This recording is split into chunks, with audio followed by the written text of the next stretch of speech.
Mama wabwinonso pano pa Code Online TV.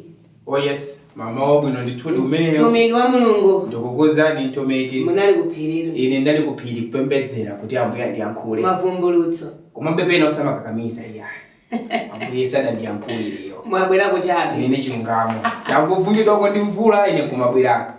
Nde chimakhala chijana kupita kuphiri. Koma tinene kuti dero kapita kuphiri munthu umenera ukayankhulidwa koma pena umakhala kuti sichifunso cha Mulunguso. Uthongo pita ukangoyamika ukangoyamika ambuye kuti ambuye mulemekezeke chifukwa cha tsiku lako tilakutili. Zikomo chifukwa cha ntchitoyi.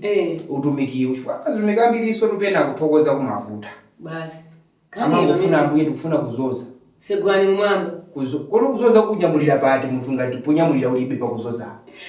Uzosumafuna kunyamulira. Kuzoza so kupata kumuno nga munthu tupe. Ngati ulibe ponyamulira. Ngati ulibe ponyamulira. Ndithudito. Tikulero program yake ya Morning Live. Nguzani. Pano pa Code. Ko basi. Tizinchula Code. Code amene azichulidwa ndithu pano pa television. Television yanu. Uli konseko emaoneka. Ndele lero tutabwera ndi nkhani zochuluka. Ndipo ndikathumba kankhani. Kathumba kankhani. Kamene kakafunika likakuthule konse pa. Konse tikamachoka tipita tili input titakambira ndi ndiyani. Ndithudi ndelo ifeyo monga mwanthawi zonse timayamba ndi mawu Mulungu kwambiri.